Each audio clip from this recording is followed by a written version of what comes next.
G'day, Bikepacking Massive. My name's Jamie from This Is Not a Race Bikepacking. So, did a little bit of background. Did my first bikepacking trip back in the mid-90s on hiking trails, and fell in love with it. Didn't do it for probably another 12 years after that, and then over the last 4 years I've actually started doing it. My first trip was very I just was basically touring off-road with panniers, and it was 30 kilometre days over 4 days in a 3-man tent with 4 people, and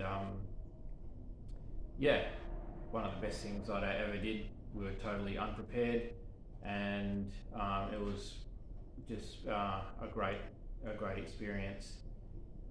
Flooded out, ran out of food, the whole thing, so I've always thought to get back into it, and so the last 4 years I've gotten to a stage now where I've just recently completed the Mundabiddi End to End. So I'm coming to you from Perth, WA, Australia, and so on the 28th of December I set off on my end-to-end quest. Second attempt.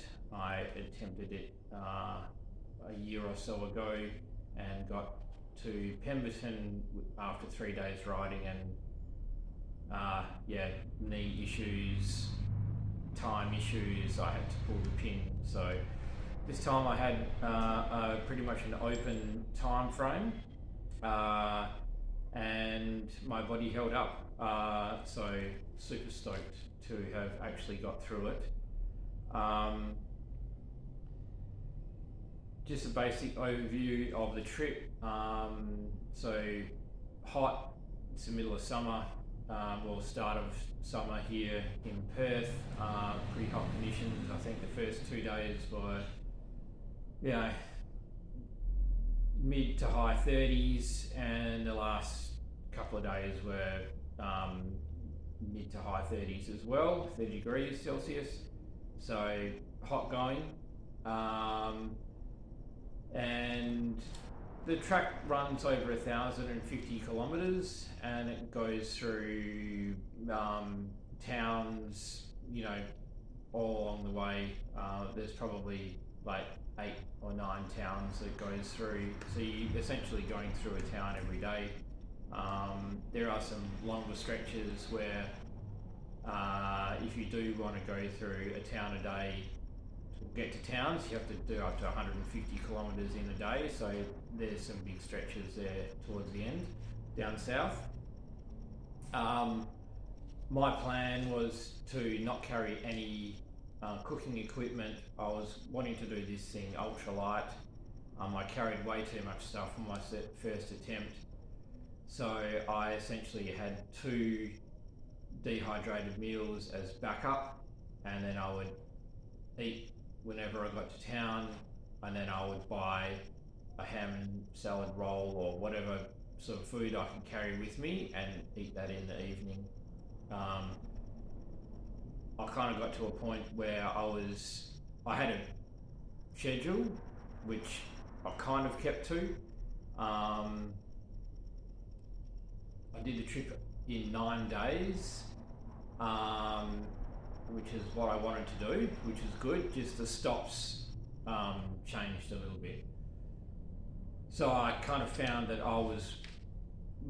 the best scenario was I would ride to within 30 kilometres of a town, and I would camp about 25 to 30k out, and then that would enable me to have a quick bite to eat in the morning, just a muesli bar and an apple, and then ride the 25k into town. By that stage, the town would be open because these country towns don't open real early, and there's not much there. So you got to wait for them to wake up and get going.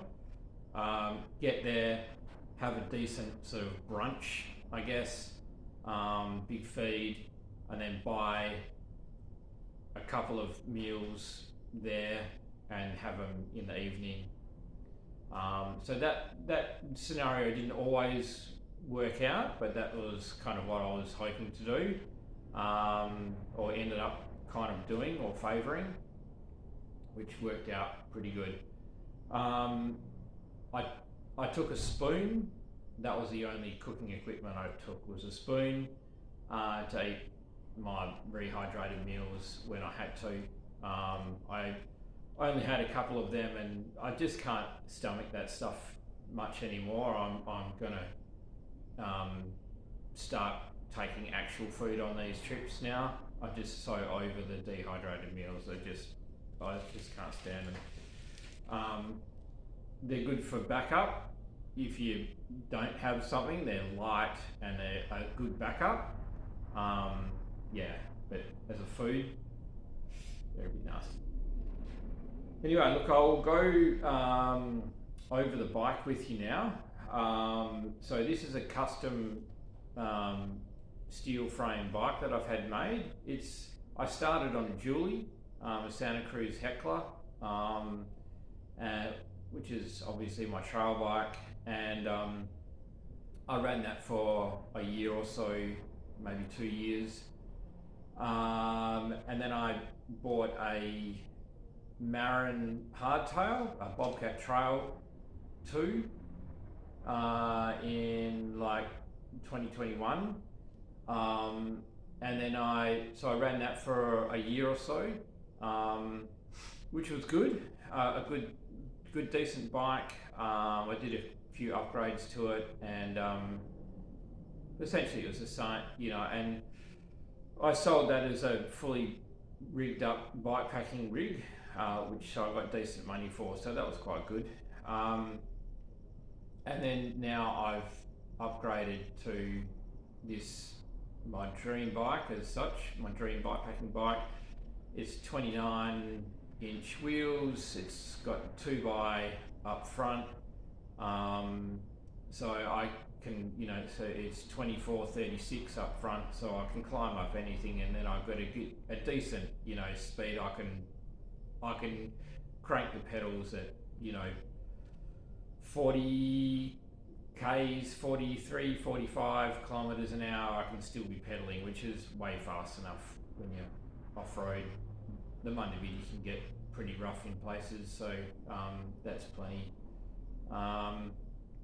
2.6-inch tyres, running cush core, so I can run really low pressures in the sand, soft sand and pea gravel that we get over here. In summer it just is very soupy, and the 2.6-inch tyres run at like 20 psi, just float over all of that stuff, like with aplomb. It's it's awesome. You can literally run through the middle of the soft sand and the gravel, but I don't. I pick my lines, but you can. I tested it out a couple of times on this trip, and you can get through. Yeah. All but the deepest and the longest stretches, and I'm talking like kilometres of deep sand. And then you want to pick your lines. So yeah, just a little bit of a rundown on the setup.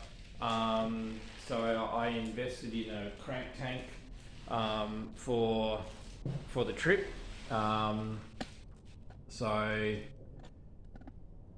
Which is 3 litres of water under the down here. Runs on a tube up the top. So this is a great place to store water, but it was really hard to drink out of. I had to really suck really hard to get the water out of the thing. So I'll be swapping that out for a couple of small water bottles, I think, just in cages. So, and then I've got basically the Ritchie swept back bars, and I've attached aero bars to those, which I spent a lot of time in an aero position, just because it makes you go so much faster.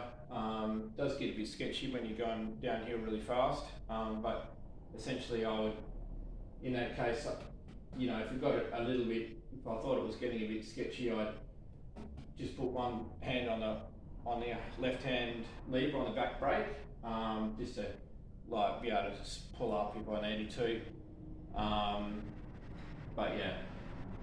So on that, I've got mounted my phone case goes in here, which I can take that off really easily. And then I've got the Wahoo element was mounted up here as well, which subsequently failed and is in getting warranty. The aero bars as well proved a good place to dry my nicks. So I had 2 pairs of nicks, and I would basically wash them every day, and then I'd just tie them up here on the bars, and then they would dry as I'm riding along. Similarly, my socks I would hang on the front here as well, and my socks would dry, so every day I'd have nice clean socks to wear, and nicks, so that was pretty handy. So 2 pairs of nicks, 2 pairs of socks. I wore, I had one jersey, like a XC jersey with the pockets in the back. I wish I had bought 2 of these. The other jersey that I bought was more of a sort of eating at the pub jersey, which was a nice lightweight jersey, but it doesn't have pockets in the back, which I really missed. The pockets in the back were great. I ended up putting my battery for my light, for my headlamp, in the back pocket, and then I can stuff food and stuff in there as well, and rubbish as well, like wrappers, just chuck them in the back, so that was pretty handy. That was white before I started. It's now had 2 washes and it's still pretty bad. Why I wore a white jersey on the Mundabiddi, I don't know, but anyway. So I'll do an unpack for you now. So I've unpacked the bike. I've been home for 4 days. I think this is the 5th day that I've been back now. I've recovered to a state where I can do something else now. And so I just repacked the bike this morning as I had it when I was riding. So I'll just show you all the stuff that I had. Bear in mind, this is a very light, for me anyway, a reasonably lightweight setup. Which, yeah, doesn't change too much. I guess the advantage of going in winter as well is you don't need to carry as much clothes. And it's easy to dry those clothes and wash them on the go. So starting with the head, so I had my old trusty laser helmet, which I kind of wish I had have got new pads on it, because my forehead was fairly attacked by the pad by the end of the ride.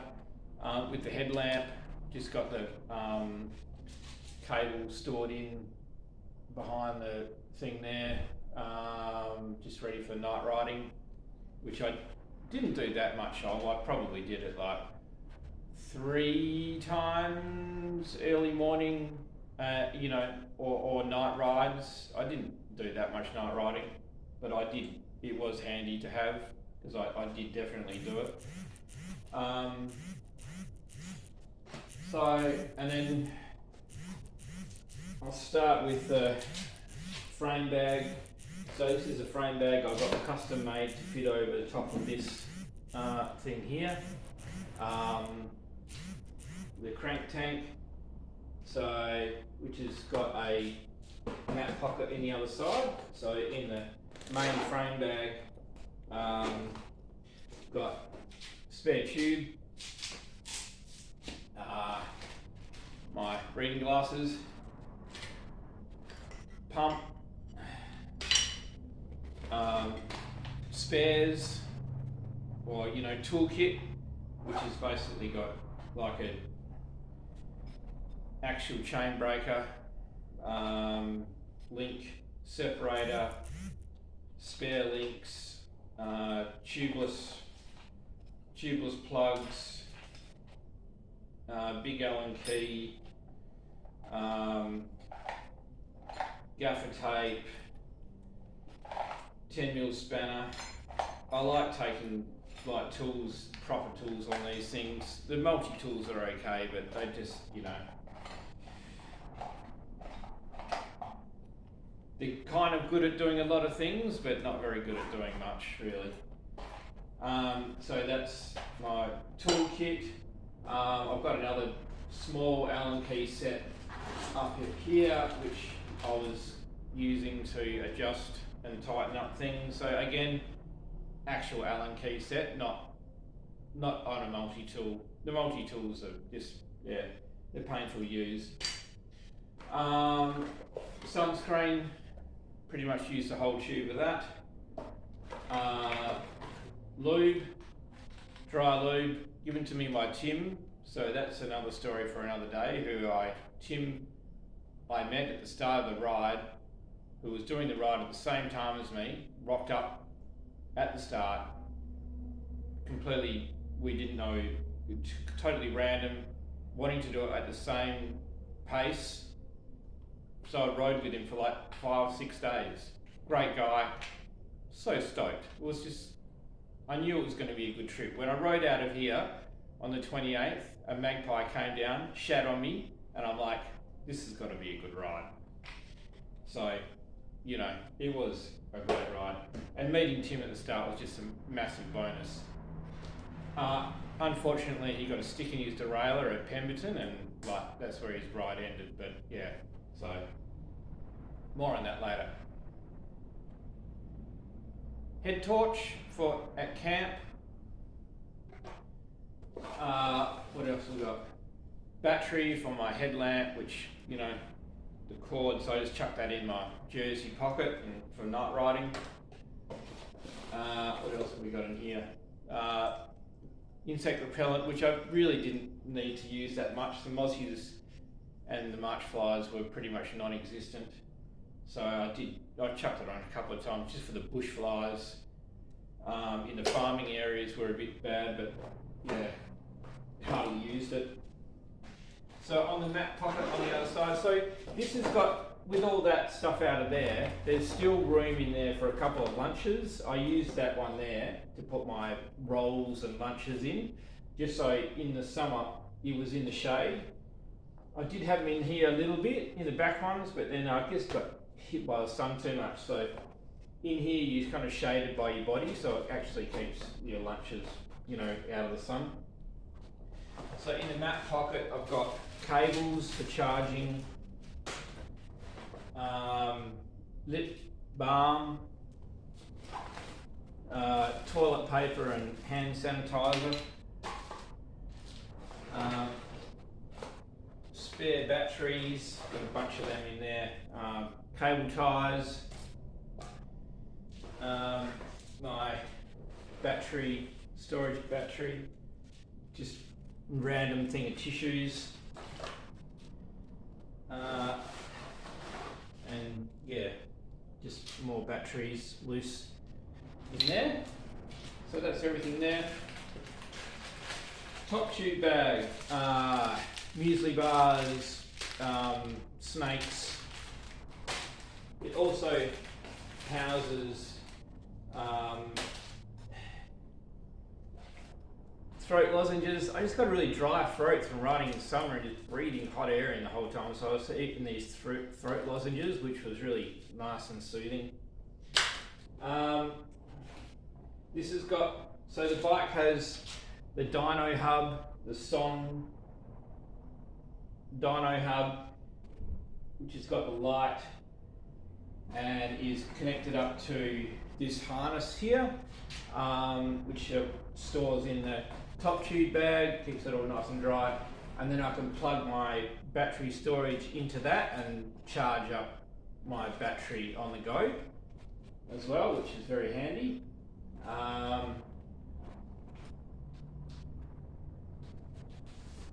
Also got my spot tracker up the top there, just cabled into the aero bars just to check in with my wife. I used it maybe twice to check in, but it's surprising how much phone coverage there is on the Mundabiddi. There's a lot. Maybe not so much during the day, but when you're camping, it's surprising how much you're either going through a town or you're camping out of town or just out of town or 30k out, but there's quite a lot of reception, even at the huts as well. I was surprised. So good to have it anyway, just because if you get stuck in the middle of nowhere and you need to bail out, or you can hit the SOS button and send the cavalry. So it's always just nice to have it. So on the back bag, so I'll go to the little ones first. So these are just little bags, mini pannier things that I get from the army surplus or camping shops. They're cheap, like $20 each, and they're waterproof. They're lightweight. Did a jerry rigging to get them onto the racks, but they work a treat. Got little things, you can hang stuff off these if you want. So first aid kit, this has just got basically a whole bunch of painkillers, a bit of soap, chamois cream, multivitamins, a few band-aids, a bandage, toothbrush, Bepanthen for the nappy rash, toothpaste. So yeah, anti-inflammatories. Access that thing a lot. My Be Free Catadon water filter, which I used a whole bunch, and it's so good. It pumps out the water so quickly. It's wicked. You don't really need to filter the water at the huts, but I just do it anyway, just to be sure. It's so quick to pump the water through this. It's just kind of like a no-brainer not to do it. So that's that.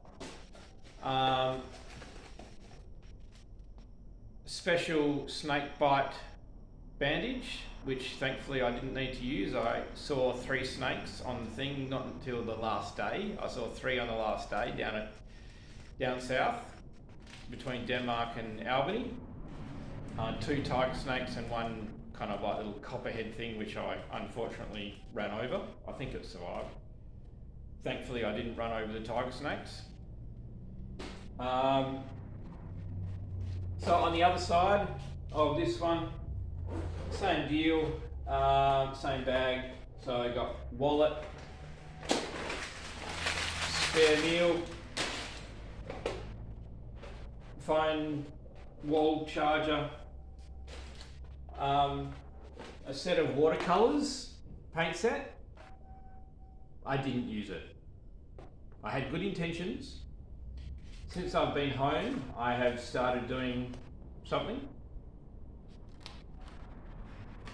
I'm better at riding bikes than painting. Paintbrushes. It was a good idea. My sister thought it was amusing that I took watercolours and not any cooking gear. Bite lock, spoon, long handled obviously. So that's everything out of that bag. So the bags aren't overfilled. They're just, I like having them extra storage area and just don't fill them up, because then you can switch stuff around to where you want to put it. So on the back is my sleep kit. So the sleep kit, so I keep it in this dry bag, which I ended up using as a washing machine, which worked really well. Just chuck a bit of soap in there and then fill it up, well, you know, put water in it, and then I could wash my clothes in this thing every day, which just give it a bit of a rinse them out. That worked a treat. So I like to put, so I've got a Cedar Summit, like nice dry bag here, compressible. But I like to put it inside the big dry bag just to protect it from the straps, because it, you know, you want to really strap it down tight. This thing weighs a fair bit, so in this I've got my sleeping bag, my sleeping mat, and my tent. The tent poles are on the front fork, but this has got the fly and the tent in it.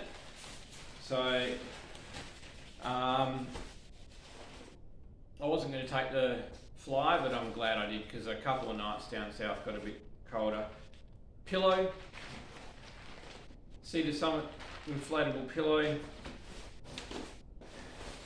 I think it's a 9-degree Thermarest sleeping bag. Fly.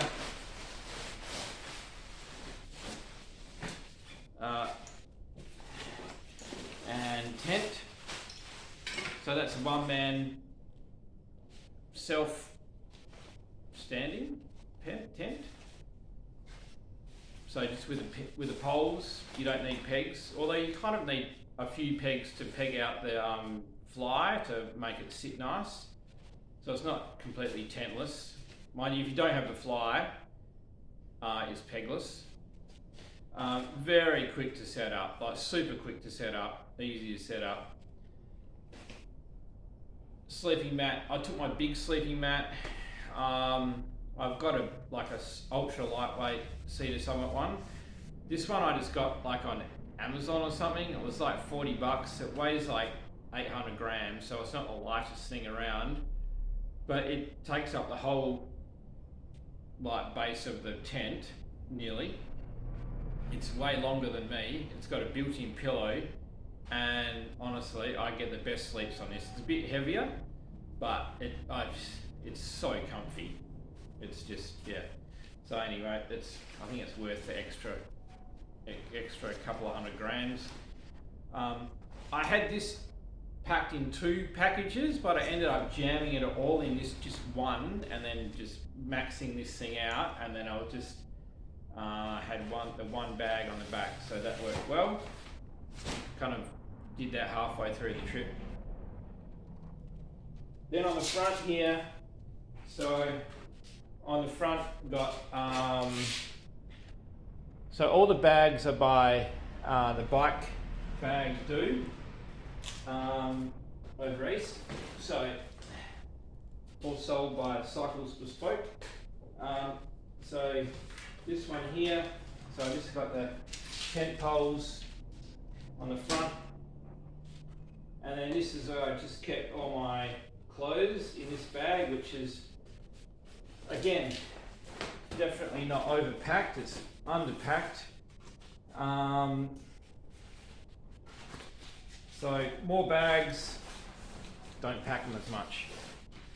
Backpack, which is like just unnecessarily big. It squashes down quite small, but that was handy for doing shopping like along the way, just being able to take it out with this. I didn't actually use it as a back. I used it for like a couple of hours riding as a backpack with stuff in it, and then I was like, no, this. But found space to put the stuff in the bike. I'll get a smaller one of them. You can get much smaller ones. Windbreaker jacket. Wore that at night, sleeping once. The other thing I haven't got in here, which I had with me, was a thermal top. Bum bag, which was totally useless, but I didn't want to throw it out.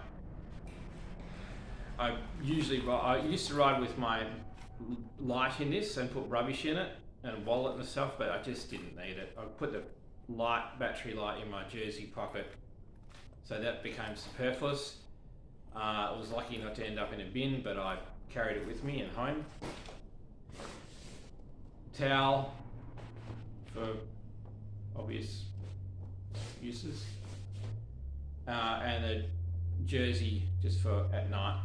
Oh, and the other thing I had as well was a lightweight pair of cycling shorts, just mountain bike shorts, just ultra lightweight ones, just for putting on to go into the pub so you don't look like a roadie kind of like cycling freak. So mind you, towards the end of the trip I was like just walking around clip-clopping in my full lycra. I'm like, who cares? I just want to get something to eat and get out of here. I'm not putting clothes on. So, and a pair of boxer shorts to sleep in. So that's all the clothing. And then on the other fork, on the other side of the fork leg, I had another bottle cage here, which actually clamps up, so I could buy like a big thing of Gatorade, like 1.25 litre of Gatorade or Powerade or whatever, and put that on the front, or a 1.25 Coke or something, or just whatever I could see, and chuck that on the front as well, just to give a bit of extra sustenance. Water bottle up here works really well. Having it up there, easy to get to. Yeah, so that's the rig. Seat, I've just ordered a new seat because that seat was okay, but didn't really kind of, I think I can get a better seat. So that is the breakdown of everything for my Mundabiddi 2022 it was trip, and so I hope you found some use in that. If you want to get out and do the Mundabiddi, I highly recommend it. My highlight was probably going from Collie to Boyana. One of the best days riding I've ever had. It had everything: single track, fire road blasting, farm road blasting, green room tunnel blasting, like techie single track, hardcore single track, flowy single track, leafy single track, like you name it. It had everything in it. And you're going down, you go through Honeymoon Pool. So yeah, fantastic ride. Anyway, get out there, give it a crack, and yeah, leave a comment in the comments box before, any suggestions on the videos. I'd love to hear them, and I hope you enjoyed the little video. All right, take it easy, guys. Take care. Bye.